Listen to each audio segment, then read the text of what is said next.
Good morning students.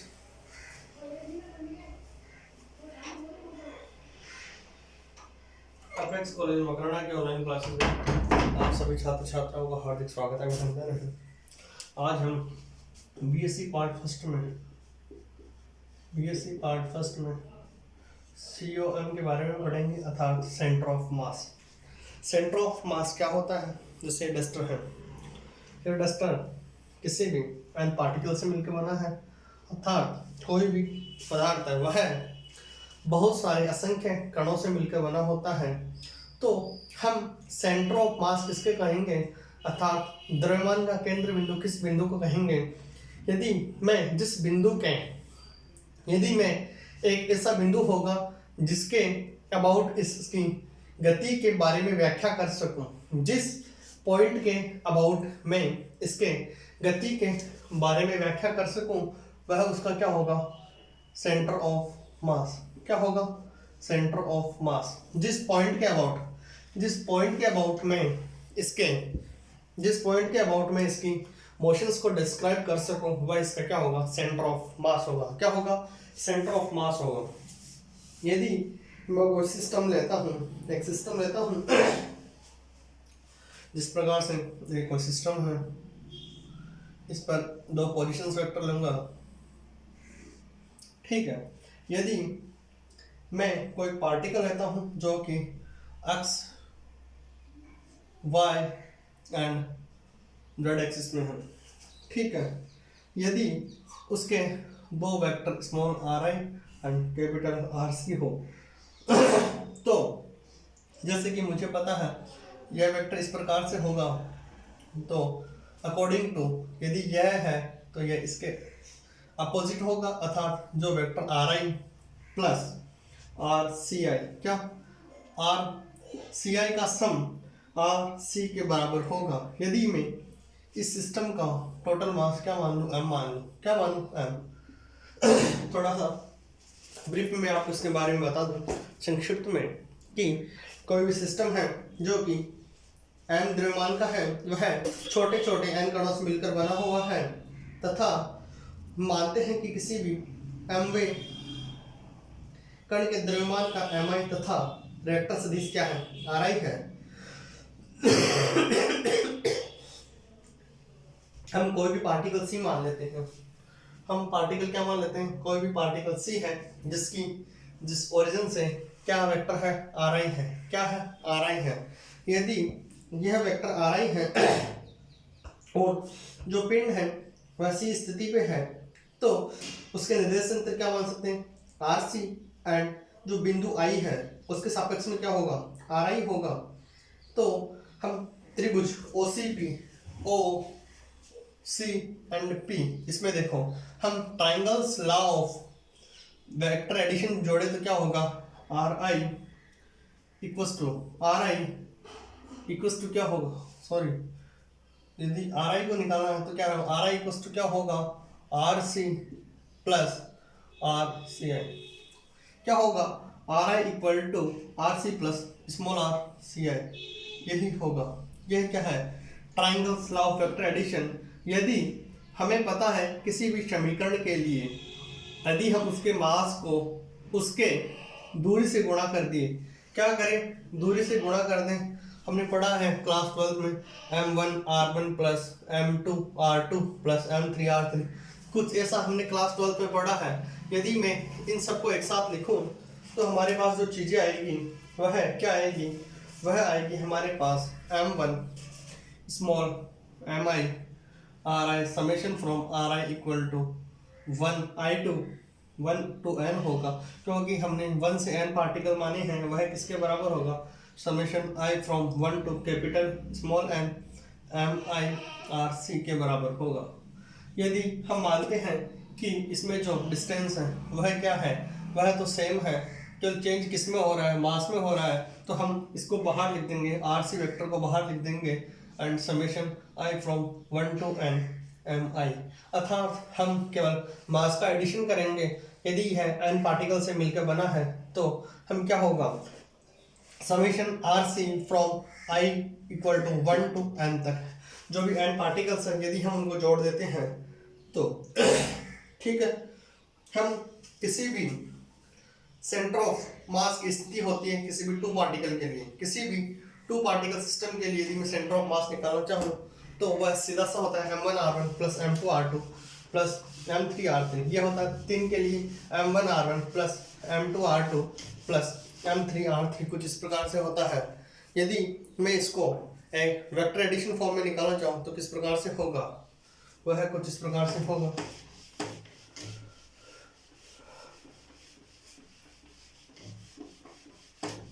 यदि मैं किसी भी particle system two particle system के लिए निकालना चाहूँ जिसमें 3 कोऑर्डिनेट लेंगे x, y एंड z। ये z सिस्टम है, ये y है, ये है x है।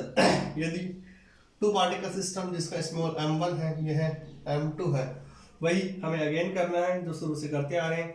यदि यह r1 वेक्टर है, यह r2 वेक्टर है, तो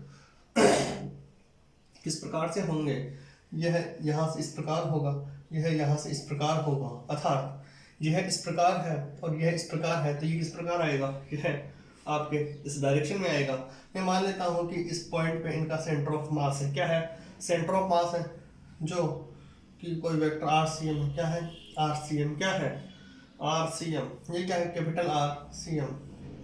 यदि मैं कैपिटल RCM निकालना चाहूँ सीधा सीधा जैसे हमने निकाला, तो capital R of CM equal to क्या होगा, m1r1 plus m1r1 vector plus m2r2 vector upon r1 plus r2। इसके साथ में क्या था, हमने पूरे सिस्टम का मास कितना माना, कैपिटल M। कितना माना, कैपिटल M। तो किसी टू पार्टिकल सिस्टम के लिए जो RCM होता है वह होता है m1r1 vector plus m2r2 vector, अर्थात यह r2 वेक्टर क्या है, यहाँ से ये डिस्टेंस, यहाँ से ये डिस्टेंस, m1 m2 क्या है, तो पार्टिकल सिस्टम है उसका मास है। यदि मैं किसी 3 पार्टिकल सिस्टम के लिए निकालना चाहूँ या n पार्टिकल सिस्टम के लिए निकालना चाहूँ, तो हमारे पास जो यदि मैं किसी 3 पार्टिकल सिस्टम के लिए निकालना चाहूँ तो हमें पता है कि सेंटर ऑफ मास की परिभाषा क्या होती है। हम सेंटर ऑफ मास की डेफिनेशन के अकॉर्डिंग यदि पूरे सिस्टम का निकालना चाहेंगे, ये है आपके जस्ट क्लास 11th का रिवाइज सा है, बस और कुछ भी नहीं है। यह 2 पार्टिकल के लिए, अब है हमारा n पार्टिकल के लिए। किसके लिए, n पार्टिकल के लिए। मैं यदि n पार्टिकल सिस्टम के लिए यदि दर्शाना चाहूँ, अर्थात m1 m2 m3 m4 and so on, ये क्या होगा, x y and z, this will be origin. यदि मैं कोई m1 m2 m3 कुछ इस प्रकार से लेता हूँ जिसके r1 r2 कुछ इस प्रकार से होते हैं, यदि m1 m2 m3 and so on कुछ इस प्रकार से हैं, जिनका जो भी सेंटर ऑफ मास है m1 m3 m1, इसको m3 कर दें, इसको m4 कर दें, इसको mRC कर दें, कुछ इस प्रकार से ये पार्टिकल्स हैं, अर्थात इनका सेंटर ऑफ मास क्या है, इनका सेंटर ऑफ मास RCM है, क्या है, MC है, जो कि R1 vector, R2 vector, R3 vector कुछ इस प्रकार से हैं। ये वेक्टर क्या होगा, R1 वेक्टर होगा, यह है R2 वेक्टर होगा, यह है RC वेक्टर होगा, ये MC है। यदि ये क्या होगा, R4 वेक्टर होगा, यह R2 वेक्टर होगा। यदि कुछ इस प्रकार से है सिस्टम जिसमें एक्स वाई जेड प्लेन है, m1 m2 m3 4 लिया है, हमने 4 सिस्टम लिए, 4 पार्टिकल लिए हैं, उनका जो सेंटर ऑफ मास हमने किस में माना, यदि MC पे माना है, MC पे मानते हैं, तो according to definition of centre of mass क्या होगा, इसके अकॉर्डिंग जो नेट फोर्स आएगा वह क्या आएगा, हम द्रव्यमान की परिभाषा लिखते हैं, summation I from 1 to small n mi ri equal to summation I equal to 1 to n mi r vector cm। लेकिन हमें पता है इस टोटल की वैल्यू क्या होगी, इस टोटल की वैल्यू क्या होगी, क्योंकि हमें पता है summation from i equal to 1 to n M i r C i vector equal to क्या होगा, 0 होगा। क्या होगा, 0 होगा। या यह भी कह सकते हैं R C summation from I to 1 to n M I, अर्थात जो मास पार्टिकल कितने होंगे, किसके बराबर होंगे, यह जो टोटल सिस्टम है किसके, summation m i r i i equal to 1 to n के बराबर होगा। यदि हम RCM निकालना चाहें तो सीधा सा जो हमने पहले करते आ रहे थे वही RCM इक्वल टू क्या होगा, M1 R1 vector plus M2 R2 vector plus M3 R3 vector so on upon M। M क्या है, कैपिटल M इक्वल टू है M summation from I to n small m। Small m क्या है, small m आपके summation mi जिसका मान लगभग बराबर है आपके M1 M2 M3 so on, अर्थात किसी भी बहुत सारे जिसके पार्टिकल सिस्टम हो उसके लिए यदि हम निकालना चाहें तो इस प्रकार से होगा। यदि हम सेंटर ऑफ मास निकालना चाहें in terms of coordinate component, centre of मास इसमें सीधा सा है, और इससे M1 R1 plus M2 R2 plus M3 जो M मासेस हैं उनका क्या करना है, सम करना है। अब हम निकाल रहे हैं कोऑर्डिनेट फॉर्म में, किसमें, कोऑर्डिनेट फॉर्म अर्थात x y एंड z तीनों में हो, किसमें x y एंड z। उसके लिए यदि हम करेंगे तो कुछ इस प्रकार से होगा, यदि x y एंड z तीनों के लिए कुछ इस प्रकार से होगा, उसमें एक मैट्रिक्स बनेगी और मैट्रिक्स आप क्लास 12 में सॉल्व करना जानते हैं।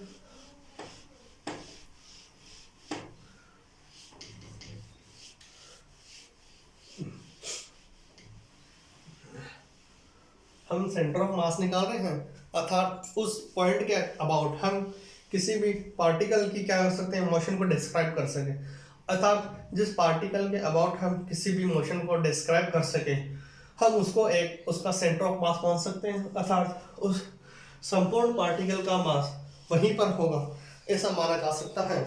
यदि मैं किसी सिस्टम में जो RCM लिखते हैं हम इन कोऑर्डिनेट फॉर्म, किस में लिख रहे हैं, इन कोऑर्डिनेट फॉर्म, यदि हम कोऑर्डिनेट फॉर्म में निकालना चाहें तो चीज़ें किस प्रकार से होंगी, चीज़ें होंगी आपके, यदि RCM क्या होगा, RCM होगा XCM I cap plus YCM J cap plus Z of CM K cap. I cap J cap and Z cap क्या है, कोई तीन कोऑर्डिनेट सिस्टम के यूनिट वेक्टर है जो कि मैट्रिक्स जो पार्टिकल है वह x y और z तीनों में फैला हुआ है। यदि मैं इन तीनों की यदि मैं xi को क्या लिखूंगा, x1 y1 z1, यदि मैं r1 को लिखूंगा तो लिखूंगा x1 i cap plus y1 j cap plus z1 k cap, z1 k cap क्या लिखेंगे, z1 k कैप लिखेंगे, हम लिखेंगे z1 k कैप। यदि मैं r2 को लिखना चाहूँगा तो क्या आएगा, x2 i cap plus y2 j cap plus z2 k cap. यदि R3 को लिखना चाहूँगा तो x3 i cap plus y2 y3 j cap plus z3 k cap. हमने एक मैट्रिक्स बनाई है जिसमें R1 R2 R3 को क्या क्या डिफाइन किया है। यदि मैं XCM निकालना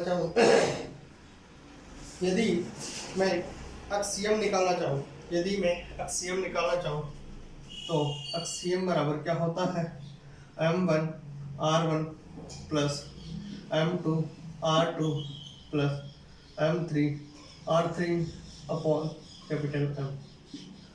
क्या होगा, M1 R1 plus m2r3 plus यदि मैं इसको mn xn के निकालना चाहूँ, किसके लिए, n पार्टिकल के लिए, प्लस mn xn के लिए निकालना चाहूँ, m इक्वल टू क्या होगा, कैपिटल M इक्वल टू होगा m1 plus m2 plus m3 plus so on, कहाँ तक mn के लिए। हम 3 पार्टिकल के लिए निकालना चाहें, 4 के लिए निकालना चाहें या जितने के लिए निकालना चाहें तो चीजें कुछ इस प्रकार से होगी, जहां पर यदि मैं इसको जो यह अक्सीयम है, ये किसके लिए है, अक्सीयम, यदि मैं YCM निकालना चाहूँ, यदि मैं YCM निकालना चाहूँ, यदि अक्सीयम है तो यहाँ पर x1 कर देंगे, y x2 कर देंगे एंड x3 कर देंगे। यदि मैं YCM निकालना चाहूँ क्या होगा, m1 y1 plus m2 y2 plus m3 y3 plus mn yn upon m1 plus m2 plus m3 plus so on. यदि मैं ZCM निकालना चाहूँ क्या होगा, m1 z1 plus m2 z2 plus m3 z3 and mn zn upon m1 plus m2 plus so on. यदि मैं इस सभी को एक साथ निकालना चाहूँ, यदि मैं इनको समेशन फॉर्म में लिखना चाहूँ तो क्या होगा, 1 बाई m क्या होगा, इसको लिख सकता हूँ नहीं, 1 by capital M summation I from 1 to n mi xi, ये क्या होगा, summation from 1 to m summation from I to n mi yi, ये क्या होगा, 1 upon m summation I equal to 1 to n mi zi, क्या होगा, mi zi होगा। और यदि किसी निकाय में अनंत संख्या में बिंदुवत कण है, क्या है, अनंत संख्या में, तो उसके लिए हम जो समेशन के साइन किसमें लिख सकते हैं, इंटीग्रेशन में, किसमें, इंटीग्रेशन में RCM इक्वल टू क्या होगा, RDM। यदि इंटीग्रेशन फॉर्म में लिखना चाहें, RCM इक्वल टू क्या होगा, small r dm 1 upon m, integration कहाँ से कहाँ तक, इंटीग्रेशन कहाँ से कहाँ तक होगा, यदि इंटीग्रेशन करना चाहें हम RDM, क्या होगा, RDM यही होगा। यह किसके लिए है, जिसका वेक्टर सदिश r हो तथा जिसका सेंटर ऑफ मास क्या हो, RCM होगा, क्या होगा, RCM होगा। हमने किसी इस सिस्टम के लिए लिखा तो अक्सीयम क्या होगा, इसके लिए अक्सीयम क्या होगा, अक्सीयम होगा 1 अपॉन m x dm, क्या होगा, 1 अपॉन m x dm। इसके लिए मैं निकालना चाहूँ तो अक्सीयम क्या होगा, अक्सीयम होगा 1 upon m integration x dm। YCM क्या होगा, YCM होगा 1 upon m integration y dm। ZCM क्या होगा, ZCM होगा 1 upon m integration z vector dm। 3 प्रकार होंगे x y z। यदि किसी सिस्टम का घनत्व क्या हो, यदि किसी सिस्टम का मास डेंसिटी क्या हो, रो हो, यदि किसी भी सिस्टम की मास डेंसिटी, मैं इधर लिखता हूँ किसी सिस्टम की मास डेंसिटी, मैं यहाँ पर लिखता हूँ मास डेंसिटी क्या हो, रो। डेंसिटी बराबर क्या होता है, मास अपॉन वॉल्यूम, क्या होता है, मास अपॉन वॉल्यूम। यदि मास डेंसिटी रो हो तो डीएम इक्वल टू क्या होगा, रो डीवी।